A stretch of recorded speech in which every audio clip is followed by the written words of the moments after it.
بسم اللہ الرحمن الرحیم۔ السلام علیکم ناظرین، آج کے جرگے میں ملک کی سیاسی اور سلامتی کی صورتحال پہ بات ہوگی اور ہمارے ساتھ ہوں گے وہ سیاسی امور کے لیے وزیر اعظم کے مشیر جناب رانا ثناء اللہ صاحب۔ بہت شکریہ رانا صاحب تھینک یو تشریف لانے کا۔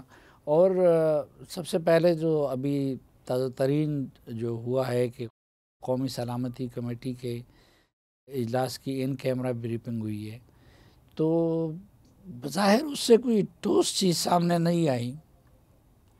نہیں، دراصل ٹھوس چیزوں کے اوپر لوگوں کا دھیان نہیں ہے۔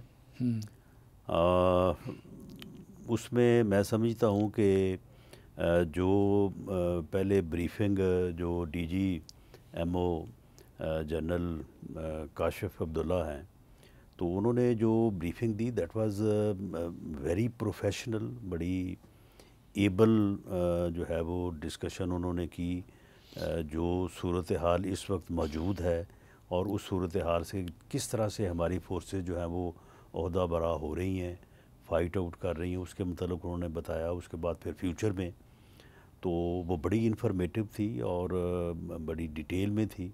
اور اس کے بعد جو آرمی چیف نے بعد میں اس کو فردر جو کوالیفائی کیا، اس میں اب آرمی چیف کے کسی اسٹیٹمنٹ کے کسی ایک حصے کو پکڑ کے تو وہ انہوں نے گورننس میں گیپ کی بات کر دی، انہوں نے فلاں بات کر دی۔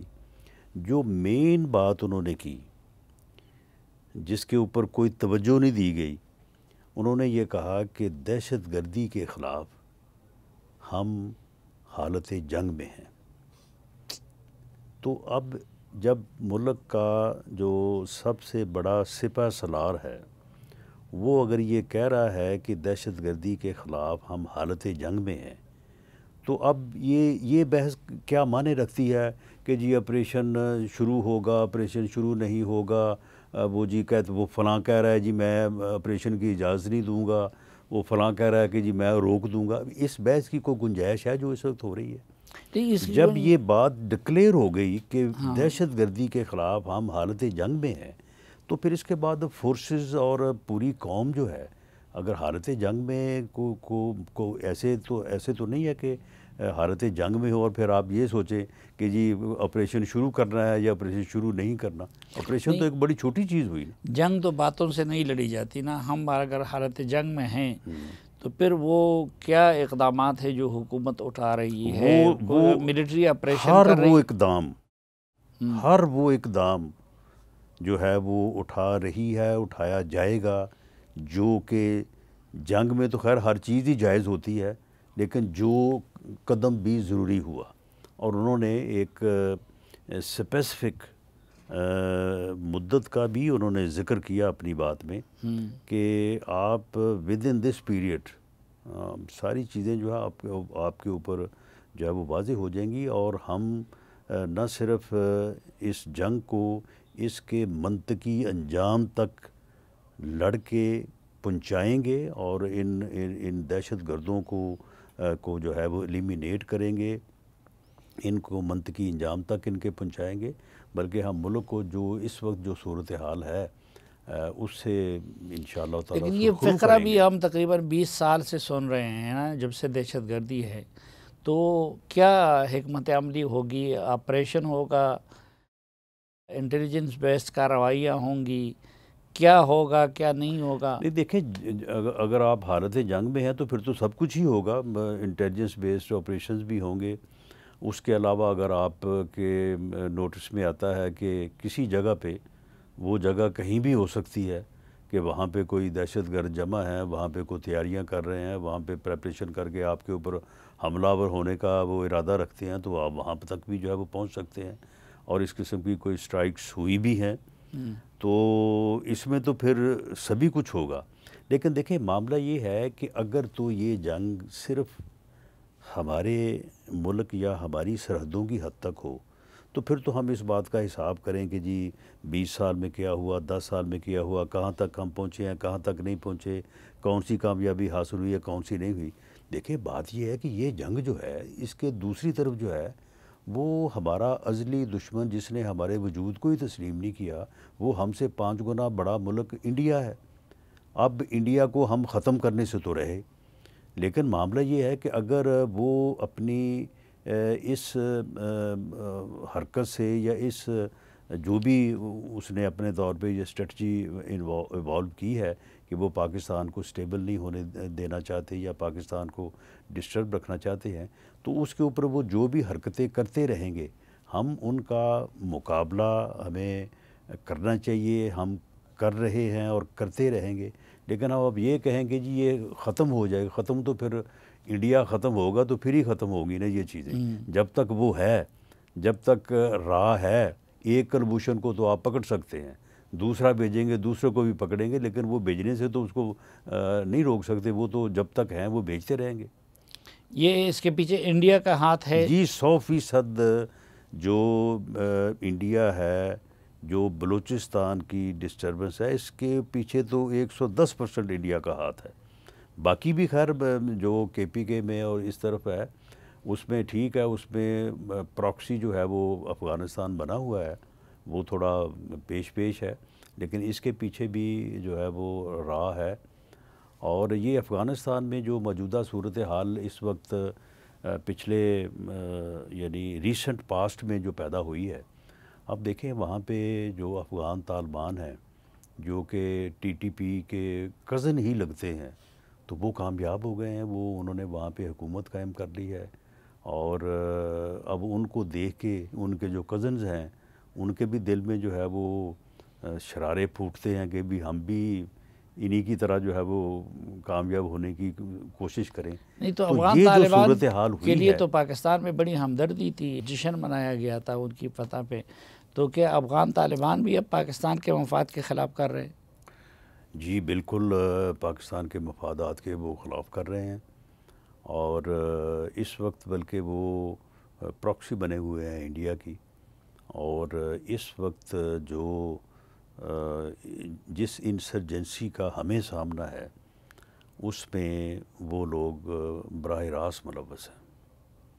وہاں افغان پہ طالبان؟ جی وہاں پہ بیٹھ کے ساری پلاننگ ہوتی ہے، وہاں سے وہ اس کو کیا کہتے ہیں تشکیل، وہ تشکیلیں جو ہیں وہ وہیں پہ تشکیل پاتی ہیں، وہیں سے وہ ہتھیار پاتی ہیں، وہیں سے فنڈز حاصل کرتی ہیں، اور اس کے بعد جو ہے وہ وہیں سے جو ہے وہ اسسٹنس لے کے تو بارڈر کراس کرتی ہیں، اور کراس کرنے انڈیا کے کے بعد ساتھ تو افغان طالبان کے تعلقات بہت خراب تھے، اور اگر آپ کو یاد ہو جب انڈیا کا جہاز اغوا ہو کے قندھار میں اتارا گیا تھا، اس کے بعد تو اور بھی تلخیاں بڑھی تھی، اور پھر جو گروپنگ تھی اس میں ہم طالبان کو سپورٹ کر رہے تھے اور انڈیا طالبان مخالف شمالی اتحاد کو کر رہا تھا، اور ابھی بھی ان کا کوئی قدر مشترک نظر نہیں آتا، تو کیسے ممکن ہے کہ وہ انڈیا کے لیے استعمال ہو؟ نہیں، ان کی قدریں تو مشترک کوئی نہیں ہے، قدریں تو مشترک ہماری ہی ہیں۔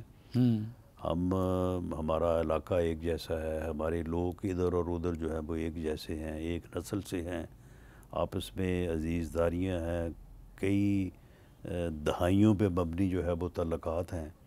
لیکن اس کے باوجود بدقسمتی ہے کہ جب ان کے ساتھ ہمارے تعلقات بگڑتے ہیں تو وہ پھر وہ جس طرح سے کہتے ہیں نا کہ مخالف کا مخالف مخالف ہوتا ہے یا دشمن کا دشمن، تو وہ پھر انڈیا جو ہے وہ وہاں پہ اس چیز کو مد نظر رکھ کے تو ان کی مدد شروع کر دیتا ہے، اور انہیں کیونکہ ضرورت ہوتی ہے، انہیں اسلحے کی بھی ضرورت ہے، فنڈز کی بھی ضرورت ہے، باقی چیزوں کی بھی ضرورت ہے، انٹیلیجنس کی بھی ضرورت ہے، تو وہ جو پھر ان کی ضرورت ہے وہ انڈیا پوری کرتا ہے۔ یہ افغان طالبان سے تعلقات کا خراب ہونا ہماری سفارتی ناکامی نہیں ہے؟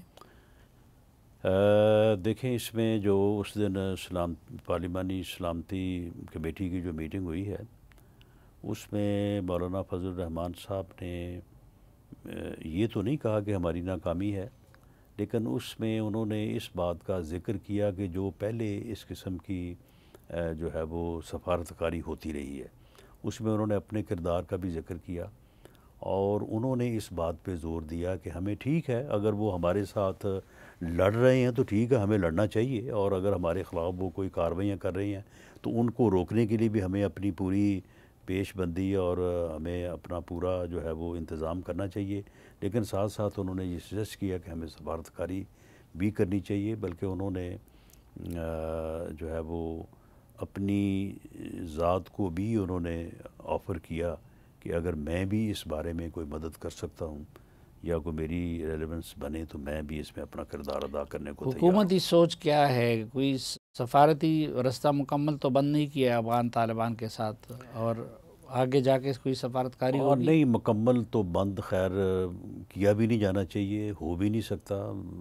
جنگوں کے درمیان جنگیں جب ہو رہی ہوتی ہیں تو اس وقت بھی سفارتکاری تو اس وقت بھی ہو رہی ہوتی ہے، تو وہ سلسلہ تو ہے، لیکن اس وقت شاید وہ اپنے کمزور ترین لیول پہ ہے۔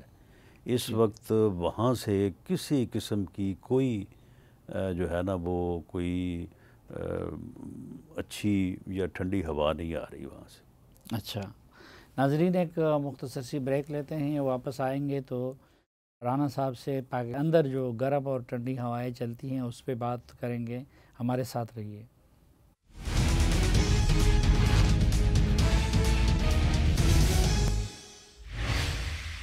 ایک بار پھر خوش آمدید آپ کو جرگے میں۔ ہمارے ساتھ ہیں آج کے جرگے میں مشیر وزیر اعظم برائے سیاسی امور جناب رانا ثناء اللہ صاحب۔ رانا صاحب، یہ پی ٹی آئی والے زیادہ شکایت کر رہے ہیں کہ عمران خان کو بہت بری حالت میں رکھا جا رہا ہے، بلکہ اس سے پہلے پی ٹی آئی کی عدم شرکت سے کیا قومی سلامتی کمیٹی کا جو اجلاس تھا وہ غیر مؤثر نہیں ہوا؟ نہیں، خیر غیر مؤثر تو نہیں ہو سکتا کسی ایک کے نہ آنے سے، بلکہ کسی ایک کا نہ آنا اور باقی سب کا وہاں پہ موجود ہونا جو ہے وہ نہ آنے والے کے لیے جو ہے وہ لمحہ فکریہ ہونا چاہیے۔ اور اس طرح سے اگر آپ قومی معاملات کے اوپر جہاں پہ پوری قوم اکٹھی ہو، جہاں پہ عسکری قیادت بھی موجود ہو، جہاں پہ جو ہے وہ سیاسی قیادت بھی موجود ہو، ایک طرف آپ عسکری قیادت سے جو ہے وہ گفتگو کرنے کے لیے مارے جا رہے ہیں، اور اگر کسی جگہ پہ کوئی بریفنگ ہوتی ہے پشاور میں تو آپ وہاں پہ ریکویسٹیں کر کے ٹائم لیتے ہیں، اور پھر وہاں پہ جو مختصر سی بات ہوتی ہے اس بات کو بھی بڑھا چڑھا کے بیان کرتے ہیں۔ اور دوسری طرف یہ ہے کہ جب وہ خود آ کے بیٹھے ہیں آپ کو کسی قومی ایشو کے اوپر ڈیٹیل بریفنگ دینے کے لیے، آپ کے سوالوں کا جواب دینے کے لیے، تو آپ اس میں جو ہے وہ آپ بائیک آؤٹ کر دیں، تو یہ ان کا جو رویہ ہے میں سمجھتا ہوں کہ یہ انتہائی غیر سیاسی ہے، بلکہ یہ حب الوطنی کے تقاضوں کے بھی منافی ہے۔ اس حد تک ان کو نہیں جانا چاہیے۔ ویسے وہ اپنی ذاتی سیاست میں اس حد تک جاتے ہیں ہمیشہ کہ وہ قومی مفادات کو بھی جو ہے وہ اپنے ذاتی سیاسی مفادات کے اوپر قربان کر دیتے ہیں، لیکن اس حد تک جانا نہیں چاہیے۔ ان کو یہ نقصان ہے۔ اگر وہ لیڈر کے ساتھ ملاقات چاہتے تھے تو آپ لوگوں نے وہ موقع کیوں نہیں تو یہ رات کو 2:30-3 بجے ان کو خیال آیا کہ ہماری لیڈر سے جو ہے وہ ملاقات کروا دی جائے۔ انہوں نے جب یہ فیصلہ اناؤنس ہوا ہے، اناؤنس یا دعوت جب دی گئی ہے، تو اس وقت انہوں نے کہا کہ جی ٹھیک ہے، بالکل ہم آئیں گے، یہ قومی مسئلہ ہے، ہم اس میں بالکل ہماری کوئی جو ہے وہ ذاتی ہماری سیاست نہیں ہے۔ انہوں نے باقاعدہ 14 نام بھیجے، ان 14 ناموں کو ہم نے شامل کیا۔ اس کے بعد انہوں نے 3 نام اور بھیج دیے، تو وہ پھر اسپیکر صاحب فرما رہے تھے کہ جی دیکھیں، اگر یہ ریشو جس سے ہم نے لوگوں کو بلایا اگر یہ خراب ہوگی تو پھر ہمیں دوسروں کو بھی بلانا پڑے گا، تو یہ نہ بلایا جائے۔ لیکن عامر ڈوگر صاحب نے اس کے اوپر بڑا زور دیا، انہوں نے کہا جی نہیں، ہمارا بڑا پریشر ہے تو ہم 17 لوگ آئیں گے، تو پھر وہ ان کو الاؤ کیا گیا۔ تو یہ کوئی رات 11، 11:30، 12 بجے تک تو یہ صورتحال تھی کہ وہ آ رہے تھے۔ تو اس کے بعد پھر صبح پتہ چلا کہ جی انہوں نے بہانہ بنایا ہے۔ یہ بالکل قطعاً کوئی وجہ نہیں ہے ملاقات نہ کروانے کی وجہ سے نہ آنا۔ جب پشاور میں وہاں پہ بریفنگ ہوئی ہے تو وہاں پہ یہ ملاقات کر کے، اور پھر اس ملاقات میں جو آرمی چیف کے ساتھ ان کی بات ہوئی ہے وہ ملاقات کر کے انہوں نے، تو کیوں اس موقع کو انہوں نے ضائع کیا؟ بس یہ میں سمجھتا ہوں کہ یہ عجیب جو ہے یہ اپنا لوگ ہیں۔ ہم نے تو پچھلے 8 ماہ میں آپ یقین کریں کہ بڑی محنت کی ہے، اپنی لیڈرشپ کو بھی اس بات کے اوپر جو ہے وہ آمادہ کیا کہ ہمیں ان کے ساتھ بیٹھنا چاہیے، مذاکرات کرنے چاہیے۔ اس میں اسپیکر قومی اسمبلی سردار ایاز صادق صاحب کا بڑا جو ہے وہ کنٹریبیوشن تھی۔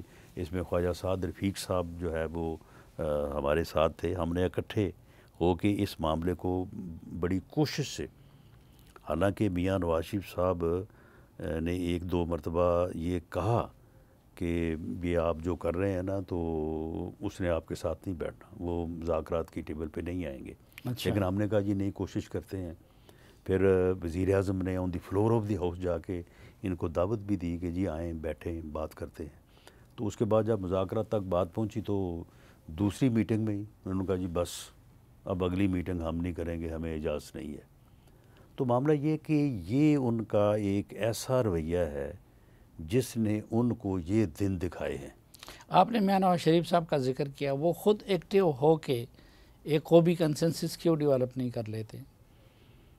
تو کیا اس بات کی جو ہے وہ ضمانت ہے کہ وہ خود ایکٹیو ہو کے کنسنسس پیدا کرنے کے لیے اپنا ہاتھ بڑھائیں اور ان کا ہاتھ آگے سے جو ہے وہ جھٹک دیا جائے یہ کہہ کے کہ جی وہ تو 12ویں کھلاڑی ہیں؟ آپ کو علم ہے نا اس بات کا.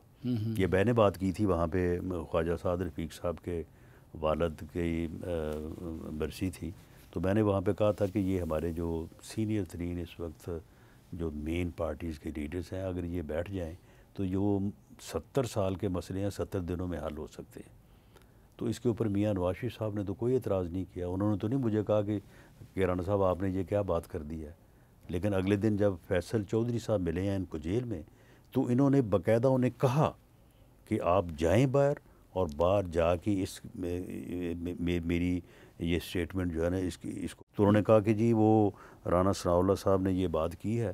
تو انہوں نے کہا ہے کہ میاں نواز شریف صاحب اور عمران خان صاحب اور زرداری صاحب جو ہے وہ بیٹھ جائیں تو یہ مسئلے حل ہو سکتے ہیں. تو عمران خان صاحب نے کہا کہ میں ان کے ساتھ کیوں بیٹھوں جی، وہ تو ان کی کیا پوزیشن ہے، وہ تو 12ویں کھلاڑی ہیں. اچھا. تو یہ ان کا جو رویہ ہے، تو بہرحال وہ اپنے طور پہ سمجھتے ہیں کہ شاید وہ اس رویے کی وجہ سے کامیاب ہیں، حالانکہ غلط ہے. یہ رویہ جو ہے یہ ان کو بھی لے ڈوبا ہے اور اس سے ملک کو بھی اور ہماری جمہوریت کو، سیاست کو بھی irreparable لاس ہوا ہے. وہ کہتے ہیں کہ جو موجودہ سیاسی بساط ہے اور جو حکومت ہے شہباز شریف صاحب کی، اس کے پاس کوئی اختیار نہیں ہے، تو اس لیے ان کے ساتھ بات کرنے کا بھی کوئی فائدہ نہیں. میں کیا اختیار چاہتے ہیں وہ بتائیں. یہ تو معاملہ یہ ہے کہ ایک طرف اگر ان کو جیل میں کوئی سہولت نہیں مل رہی تو اس کے بھی ذمہ دار ہم ہیں. اگر ان کے خلاف مقدمات درج ہو رہے ہیں وہ بھی ہماری وجہ سے درج ہو رہے ہیں. ہر وہ بات جو جس کے اوپر ان کو اعتراض ہے، ہر ایک چیز کے ذمہ دار ہم ہیں. تو ایک دوسری طرف کہتے ہیں کہ ان کے پاس اختیار بھی کوئی نہیں ہے، تو ان کے ساتھ ہم جو ہے وہ بات کیوں کریں. دیکھیں ان کو جو گھمنڈ ہے نا اس بات کا کہ جی ہم بڑے پاپولر ہیں، ان کی زیرو پاپولیرٹی ہے. پاپولیرٹی جو ہے وہ صرف اس بات کی ہے، دیکھیں جس طرح سے خدمت کی، سروس کی، لوگوں کو ملنے کی، لوگوں کی خدمت کرنے کی سیاست کا ووٹ ہے، اسی طرح سے مزاحمت کا بھی ووٹ ہے. 1992 سے لے کے 2022 تک under the leadership of Mian Nawaz Sharif ہم نے پی ایم ایل این نے مزاحمت کی سیاست کی ہے. ہمیں پورا احساس ہے کہ مزاحمت کی سیاست کا بھی ایک ووٹ ہے، اینٹی اسٹیبلشمنٹ بھی ایک ووٹ ہے. جو مزاحمت کر رہا ہوگا وہ ووٹ اسے ملے گا، وہ پاپولیرٹی اسے ملے گی. ہمیں بھی ملتی رہی ہے، ہمیں ووٹ بھی ملتا رہا ہے، ہمیں لوگوں کا پیار بھی ملتا رہا ہے.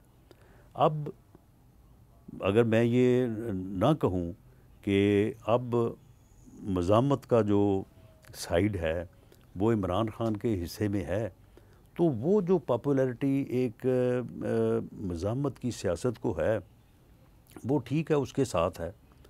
اور وہ یہ سمجھ رہا ہے کہ جی بس یہ پتہ نہیں کو میں ذاتی طور پہ بہت زیادہ جو ہے وہ پاپولر ہو گیا ہوں. حالانکہ اس ملک میں میاں نواز شریف سے زیادہ مزاحمت کی سیاست لمبا عرصہ جو ہے وہ کسی نے نہیں کی. انہوں نے 92 سے لے کے 22 تک جو ہے وہ مزاحمت کی سیاست جو ہے وہ کی ہے. اور عمران خان صاحب نے تو ابھی 22 میں شروع کی ہے نا مزاحمت کی سیاست. نہیں تو یہ ابھی معاملات ان کو تو 3 سال ہوئے ہیں. ابھی معاملات کیسے آگے بڑھیں گے؟ سیاسی طور پر ہم سب اپنی اپنی جگہ بند گلی میں نہیں ہیں. نہیں دیکھیں، بند گلی میں تو عمران خان صاحب بھی سب کو لے کے گئے ہوئے ہیں نا. وہ یہ سمجھتے ہیں کہ وہ اس طرح سے کوئی انقلاب لے آئیں گے. نہیں، یہاں پہ انقلاب آنے کے کوئی چانسز نہیں ہیں. یہاں پہ جمہوری جدوجہد ہی کامیاب ہونی ہے. یہاں پہ جو ہے وہ انگریز کے خلاف بھی انقلاب تو نہیں آ سکا. 1858 کی جنگ آزادی سے لے کے بعد بھی بہت سارے مواقع جو ہے وہ جلیانوالہ باغ تک ہوئے، لیکن بالآخر جمہوری جدوجہد جو ہے وہ کامیاب ہوئی ہے. اب بھی کامیابی جو ہے وہ جمہوری جدوجہد کی ہے، اور جمہوری جدوجہد کا جو طریقہ کار ہے وہ پولیٹیکل پارٹیز کا ٹیبل پہ بیٹھنا ہے. جو عمران خان صاحب جو راستہ اختیار کیے ہوئے ہیں نا 24 نومبر اور 26 نومبر والا، اس کی کامیابی کے کوئی چانسز نہیں ہیں. لیکن ملک کے وسیع تر مفاد میں ان کو نکالا جا سکتا ہے، جیل سے رہائی دلوائی جا سکتی ہے. نہیں دیکھیں، اگر انہوں نے جو ہے وہ 9 مئی کے اوپر، اب دیکھیں نا، یہ میرے الفاظ تو نہیں ہے نا، یہ تو DGISPR کے الفاظ ہیں کہ 9 مئی کے واقعات کے اوپر سچے دل سے معذرت کریں اور پھر اس کے بعد آگے بات کریں. تو کر لیں، پھر رہائی ممکن ہے. اگر بات کرنی ہے تو کر لیں. تو معاملہ یہ ہے کہ اگر وہ 9 مئی کی سوچ کے اوپر قائم رہیں گے، اسے ہی آگے بڑھائیں گے، 24 نومبر کو بھی وہی کوشش کریں گے، 26 نومبر کو بھی وہی کوشش کریں گے، اور پھر ساتھ یہ کہیں گے کہ ان کے ساتھ جو ہے وہ اپنا جو ہے رویہ جو ہے وہ ادروائز ہو، تو پھر معاملہ یہ ہے کہ پھر وہ خود دیکھیں نا کہ وہ کیا کر رہے ہیں. اگر 9 مئی پہ معذرت کر لی تو پھر رہائی ممکن ہے ان کی. میرا خیال ہے کہ اگر وہ 9 مئی پہ معذرت کر لیں تو بات آگے بڑھ سکتی ہے یا بات ہو سکتی ہے. بلکہ اگر یہ، اب دیکھیں جو غلطی وہ کرتے ہیں، اب دیکھیں جو 25 اور 26 نومبر کی درمیانی رات تھی، اس وقت ان کو کہا گیا نا کہ آپ سنگجانی جا کے بیٹھ جائیں تو پھر آپ کے ساتھ بات کرتے ہیں. اگر یہ وہاں پہ چلے جاتے، یہ ڈی چوک کا رخ نہ کرتے، تو میری اسیسمنٹ ہے، میں کوئی یعنی پریوی نہیں ہوں ان چیزوں کا، میری اسیسمنٹ ہے کہ شاید کوئی مناسب طریقے سے بات جو ہے وہ ہو سکتی اور بات آگے بڑھتی. لیکن جب آپ جو ہے وہ یعنی ایک ایسا عمل کریں کہ آپ جس طرح سے 9 مئی کو ہوا، تو اس کے بعد پھر آپ کسی رعایت کی توقع کریں تو وہ پھر ایسا ہوتا نہیں ہے. ناظرین، ایک مختصر سی بریک اور واپس آئیں گے تو رانا ثناء اللہ صاحب کے ساتھ گفتگو کا سلسلہ آگے بڑھائیں گے. ہمارے ساتھ رہیے.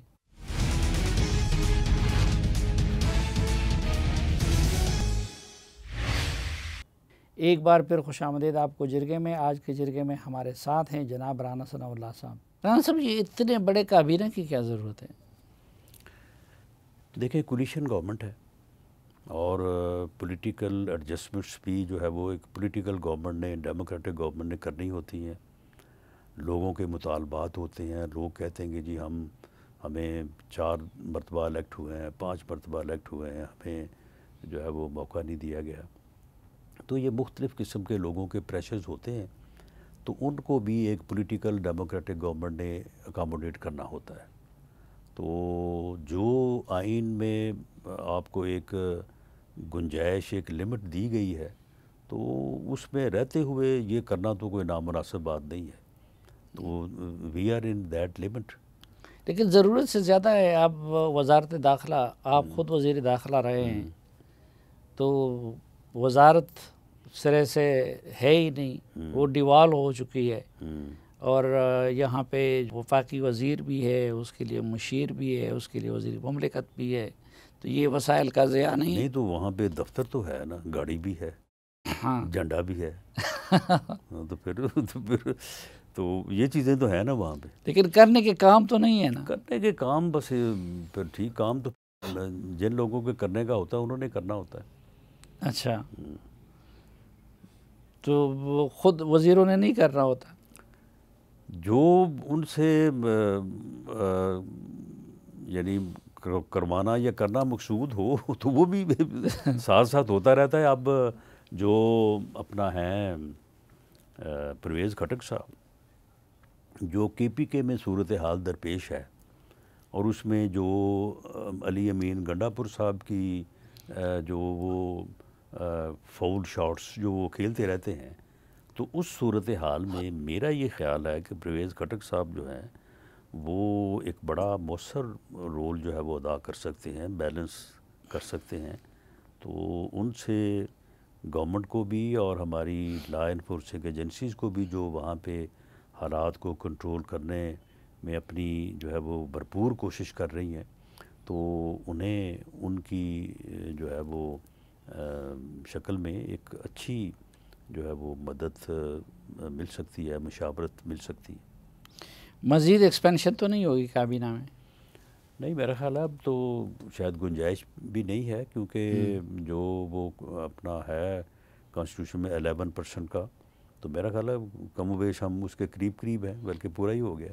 ہاں, تو خیر اس کو ریوائز بھی کیا جا سکتا ہے. تو اور پیپلز پارٹی کی حکومت پہ شمولیت کا نہیں, براہ راست ریوائز کرنے کی کوئی اپنا جو ہے وہ اطلاع یا ارادہ نہیں ہے.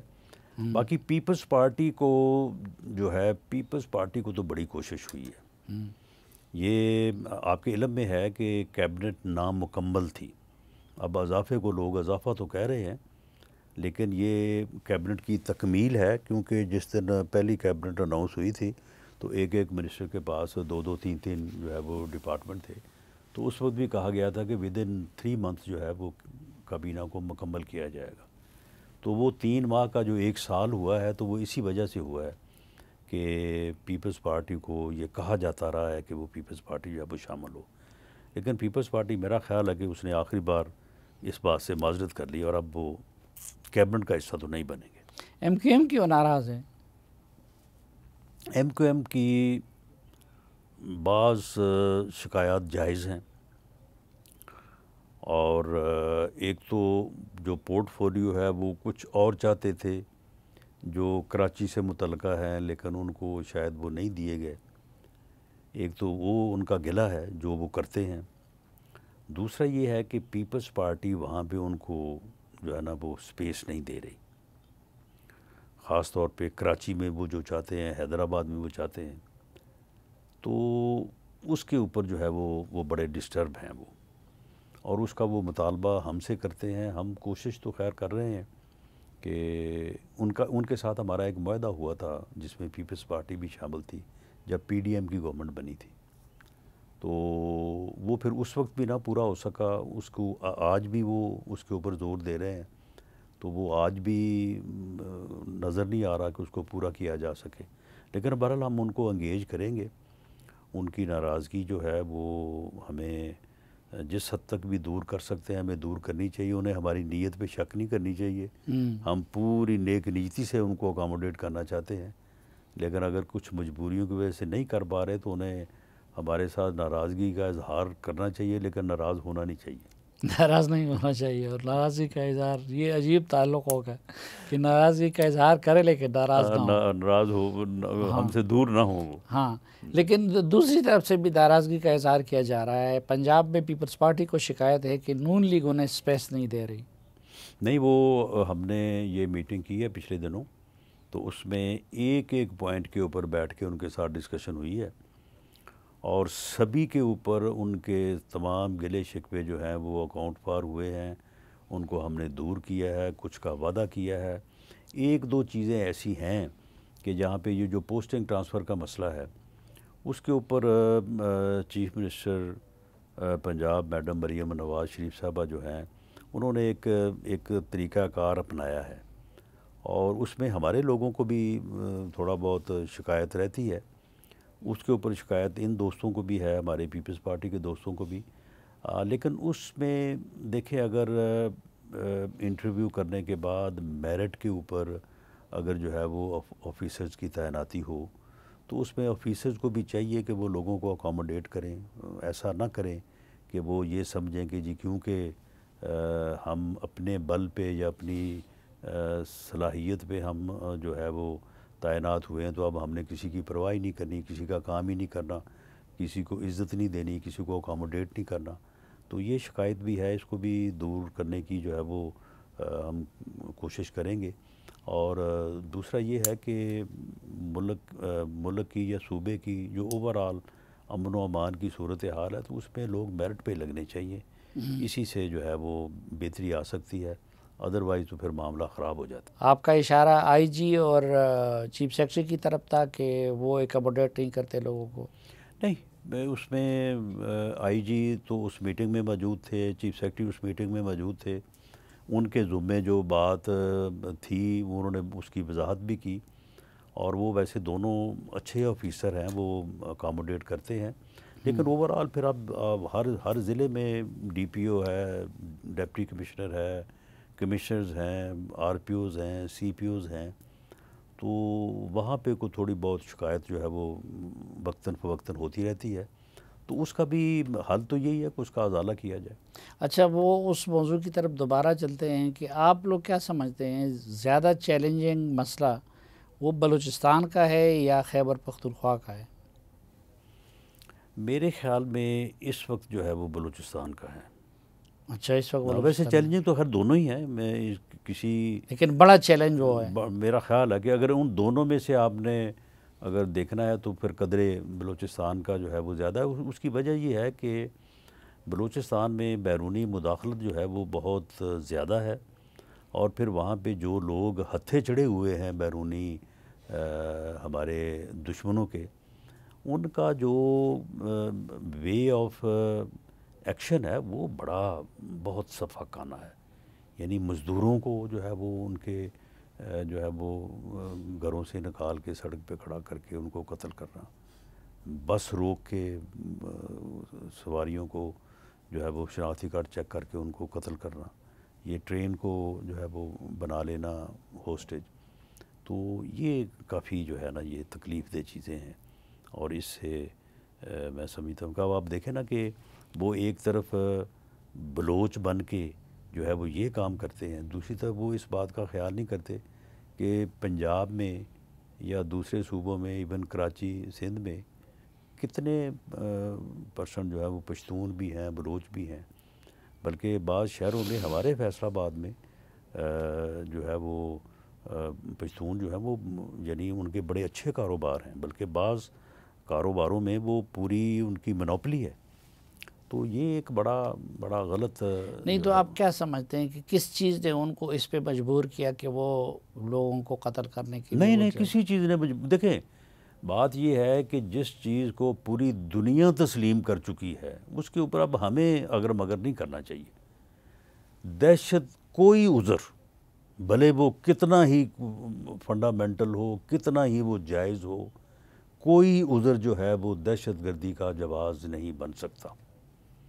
کسی کو یہ حق حاصل نہیں ہے کہ وہ کسی عذر کی بنیاد کے اوپر جو ہے وہ کسی بے گناہ شہری کو قتل کرے یا اسے جو ہے وہ دہشت گردی کا نشانہ بنائے.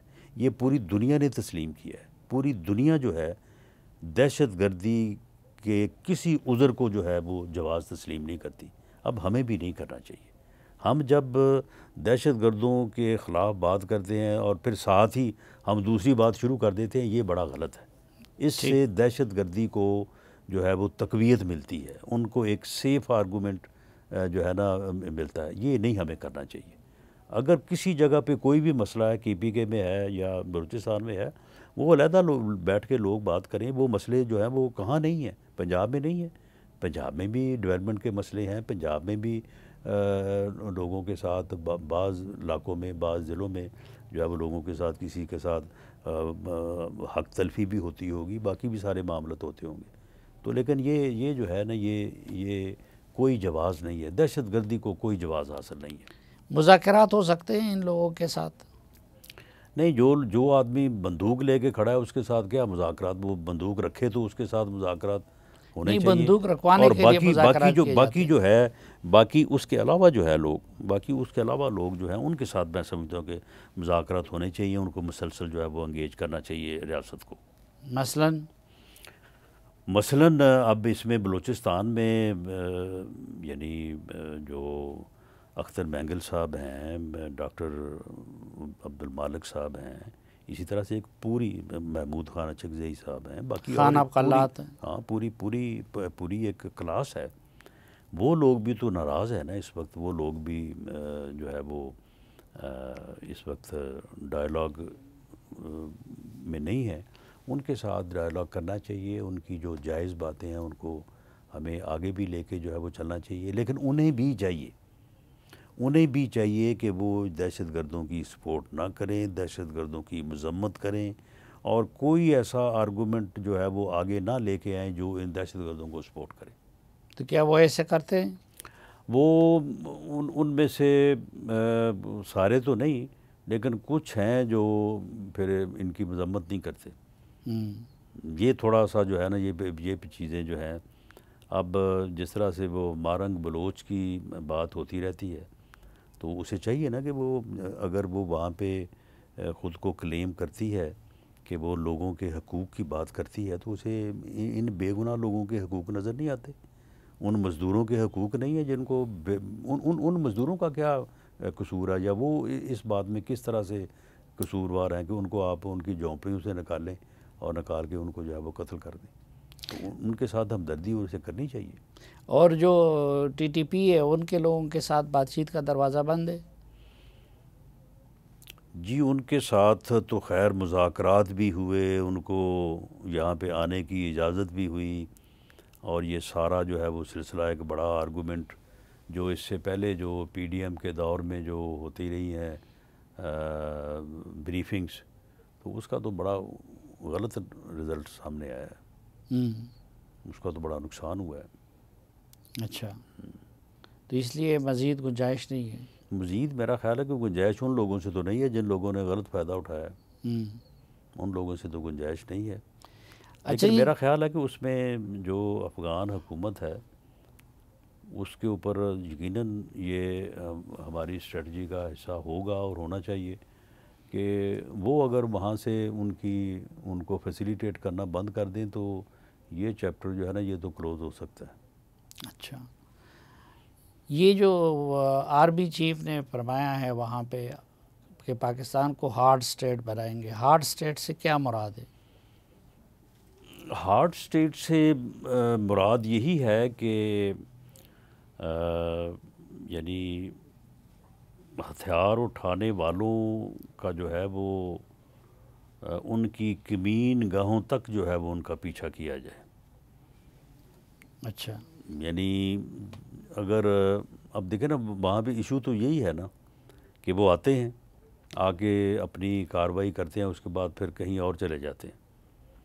تو وہاں پہ پھر آپ جو وہ سافٹ اسٹیٹ کا جو تصور ہے کہ جی ہم سائے ہیں، جی یہ ہے وہ ہے، تو آپ پھر جو ہے وہ سلسلے میں جو ہے وہ آپ رک جاتے ہیں. تو معاملہ یہ ہے کہ جب تک ان کو یہ سہولت رہے گی تو اس وقت تک تو پھر وہ 10 بندے آئے اور آ کے بس روک کے 25-30 لوگوں کو نیچے اتار کے قتل کیا، شہید کیا، اس کے بعد چلے گئے، جا کے پھر اب تیاری کرتے رہے اور پھر جس دن دل کیا آ گئے. تو یہ چیزیں جو ہیں یہ تو پھر آپ کو ایک بڑا سخت یہ جا موقف کے اپنانا نزلہ ہوگا. افغان مہاجرین پہ کیوں کرتا ہے؟ افغان مہاجرین میں ایسے عناصر جو ہیں وہ پناہ حاصل کرتے ہیں. یہ چیزیں جو ہیں یہ سارٹ آؤٹ ہوئی ہیں کہ وہ لوگ جو ان کارروائیوں میں دہشت گردی کے معاملات میں ملوث پائے گئے، انہوں نے اپنے آپ کو مہاجرین کے جو ہے وہ ارد گرد چھپایا، اور اس کے بعد جو ہے وہاں سے نکل کے انہوں نے یہ کارروائیاں کی. تو یہ ان کے لیے ایک محفوظ پناہ گاہ کے طور پہ جو ہے انہوں نے اس کو استعمال کیا. تو اس لیے جو افغان مہاجرین کو جو تکلیف ہوتی ہے، لیکن یہ افغان مہاجرین تو اس کے ذمہ دار یہ لوگ ہیں. لیکن وہ مہاجرین تو سالوں سے ادھر تھے، جب ٹی ٹی پی نہیں تھی تو ان میں سے تو کسی نے اس طرح کی کارروائیوں میں حصہ نہیں لیا. نہیں، اس وقت تو خیر ٹی ٹی پی خود ہی اس طرف نہیں تھی، ان کارروائیوں میں ملوث پہلے تو نہیں تھی نا. جب سے وہ ملوث ہوئے ہیں تو اس وقت سے وہ جو ہے تو ٹی ٹی پی والے تو سارے، اگر بیت اللہ محسود، حکیم اللہ محسود، مولانا فضل اللہ، مولانا نیک محمد، یہ سب تو پاکستانی ہیں.